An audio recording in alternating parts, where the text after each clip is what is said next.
O que você pensa da teologia da prosperidade? Ela realmente ajuda as pessoas a crescerem na fé ou acaba afastando quem está sofrendo e não consegue ter vitória financeira? Qual é a relação que vocês veem de Deus e o dinheiro? A Andressa perdeu o carro nessa teoria. Eu perdi 2 milhões, eu perdi a Porsche. Perdeu uma Porsche na a teoria Land da prosperidade. Rover, o I30, mais 1 milhão em TED. Pô, mas Andressa, a gente podia ser conhecido antes, né? Podia ter deixado um carro aqui, pelo menos, né? Sabe o que eu penso antes do pastor falar sobre o que ele pensa? Eu penso assim, ó.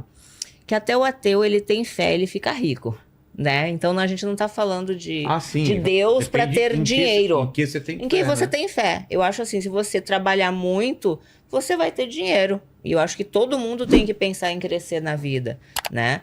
Mas eu acredito assim que eu acho muito sujo, muito baixo você usar a fé para fazer com que a pessoa acredite que ela vai ganhar mais ou que ela vai ficar muito rica, porque eu acho que a gente não compra milagres de Deus. Não. Eu acho que Deus não é comprável, entende? Eu acho que assim, você não pode dar o seu carro para querer ter uma empresa abençoada. Não, vai trabalhar, vai acordar cedo, vai contratar as pessoas certas. Usa a tua inteligência para você crescer. Não querendo comprar a Deus o milagre, entende? Então assim, só que o que acontece? Você é enganado. Você tá frágil, você não vê outra saída, então eu acho isso um crime. Eu gostaria que existissem leis que protegessem essas pessoas, tá? Eu me senti muito desamparada na lei quando eu fui pedir o meu dinheiro de volta. Ah, deu porque quis o caramba. Eu fui enganada. Existe uma lavagem cerebral, tá? Existe um roubo sutil, com palavras bonitas, tá? Como é que fala? Não é o primeiro dia que eles te pedem o carro, né? É todo um trabalho. É todo um trabalho, entende? Uma lavagem Uma cerebral, lavagem né? cerebral feita aos poucos. O que você estava tentando... Porque existe um tipo de roubo que ele é... Quando te engana, é que sumiu a palavra agora. Como que chama? Não é latrocínio, Não, é... Quando o cara é picareta, sabe? Passa quando ele... Estelionatário. Estelionatário. Isso, Estelionato. é um estelionato da fé. Tá. É a palavra. Tinha que ter uma lei que protegesse as pessoas desse estelionato da fé. Eu acho que os milagres, eles não são compráveis. Uma coisa é o dízimo. A luz, o pastor, que tem que, né, as necessidades da igreja. Outra é você tirar da pessoa uma casa, um carro, os bens em troca de família, saúde. E outra, as igrejas têm que ser supervisionadas. Porque esse dinheiro, ele está sendo usado para abrir outras empresas. Esse dinheiro dos fiéis, as igrejas, eles vão e abrem outras empresas. Jornal, televisão, entre outras empresas, hospitais. Tipo, peraí. Esse dinheiro não era para ser usado para os fiéis? Para ajudar ali o presídio, as pessoas moradores de rua, as mães desamparadas. Os dízimos não era para isso, para ajudar as viúvas, os pobres, os oprimidos? Por que o dinheiro dos fiéis estão sendo construído empresas, jornais, televisão? Por quê? Não tem leis que supervisionem isso? Aí não tem impostos? Por que eles são tão bons que eles não precisam pagar impostos? E a gente tem que pagar imposto? Vamos partir pelo correto. Entendeu? O que é certo para um é certo para os dois. Entendeu? Então eu acho assim, eu me senti muito desamparada, tá? Já fazem 2 anos e a juíza ainda não julgou, não sei por quê que ela ainda não julgou, porque assim, já tem muitas evidências, já tem várias jurisprudências que daria para a minha ganha-causa, entende? Só que ainda não aconteceu. São 2 milhões de reais. Recente, um rapaz recebeu 31 mil reais que ele havia doado, que era tudo que tinha. E eu também era tudo que eu tinha, só sobrou minha casa. E aí, o que falta para me devolver? Então porque já aconteceu de já devolver. Já aconteceu, entendeu? Tipo assim, poxa, foi um estelionato da fé. Sabe? E não tem lei que me proteja. Não tem lei que chega uma senhora, ela vai lá, ela vende a casa dela, ela bota lá e ela não tem um advogado para pagar. Porque eles falam, procura os teus direitos.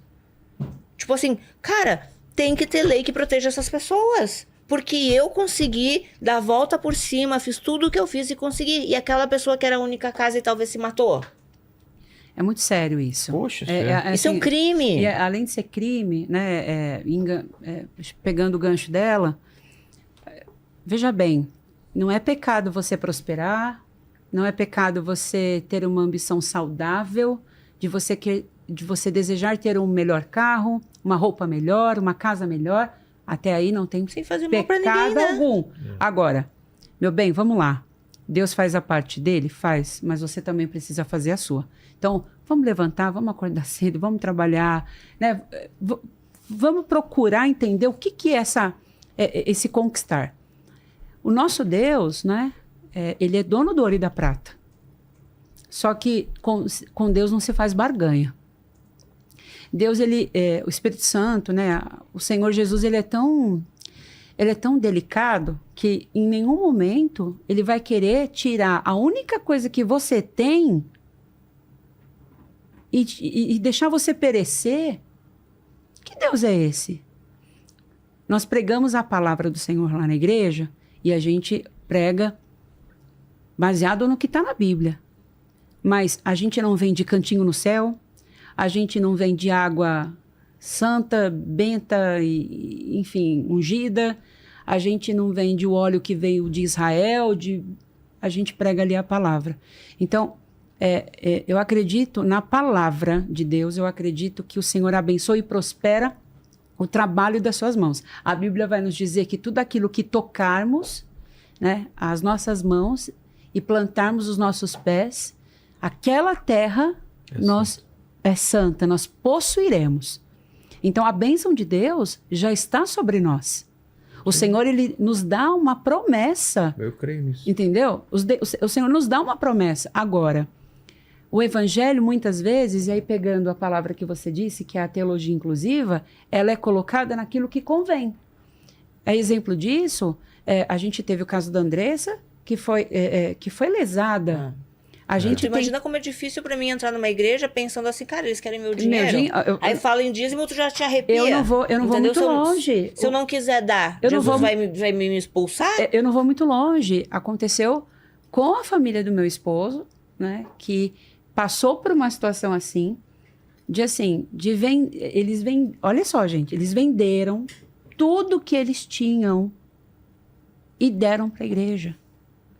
E os pais hoje a minha sogra já dorme no Senhor, o meu sogro ainda é vivo, mas o relato que eu escuto é de que eles, meu Deus, perderam tudo. E aí, assim, eu creio muito num Deus que é gracioso, misericordioso e que honra essas pessoas no final. Né? Hoje, por exemplo, graças a Deus, o meu marido não tem falta de nada. A gente vive, graças a Deus, trabalhamos, nos esforçamos, pagamos as nossas contas. Eu vejo ali a fidelidade e a prosperidade de Deus sobre a minha história, sobre a minha vida. Porém, milagre não se barganha, não se compra. A bênção de Deus está sobre as nossas vidas. E isso não é uma teologia. Isso é intimidade com Deus. Isso é busca. Você orar, sabe? Senhor, abençoa. Né? Abençoa meus negócios, faz com que prospere, as vendas aconteçam, né? Você fala com Deus e pede que isso aconteça, mas não você chegar no altar e você ter que dar um bem para que Deus venha te recompensar. Eu costumo dizer que o Senhor Jesus, ele é o melhor sócio de toda e qualquer empresa que você possa ter. Pois é. Ele é o melhor sócio, porque ele não te trai, ele não te leva à falência. E quando você convida a presença de Deus para dentro daquilo que você põe as tuas mãos, a bênção de Deus, ela estará ali. Né? Então, acredito eu que todos os dias, quando você faz as suas lives e você grava, você convida a presença de Deus para estar aqui. E eu vou te falar, eu já pedi muita coisa que Deus não me deu coisa melhor. Então, às vezes a gente não sabe nem pedir. A gente pede uma coisa que é muito uma coisa e consegue Deus nunca tem algo menor ou pior. Mas, não, eu pedi um operador bom, ele me deu o Kratos. Mas aí eu vou te dizer uma coisa, Vilela. Cada um tem o que merece. Cada um tem o que merece. Entendeu? Cada um tem o que merece. Você merece. Eu te defendi, tá bom? Tá vendo? O Kratos nem sabe o que tá rolando, né? Cada um tem o que merece, entendeu? Então, mas, brincadeiras à parte, né? O caminho é esse. Então, a gente precisa convidar Jesus para que ele esteja sobre as nossas vidas, sobre os nossos feitos, sobre os nossos esforços, porque é promessa, né? A palavra de Deus diz que ele nunca deixaria um justo sem resposta e nunca deixaria um filho mendigar o pão. Então, a miséria ela não é uma promessa de Deus para as nossas vidas. O Senhor, ele tem para nós reservado o melhor. Mas para vivermos o melhor, é necessário que a gente também faça a nossa parte. Então, vamos nos graduar, vamos estudar, vamos buscar, vamos nos informar. Vamos fazer a nossa parte. Porque a bênção de Deus, ela já está decretada sobre as nossas vidas.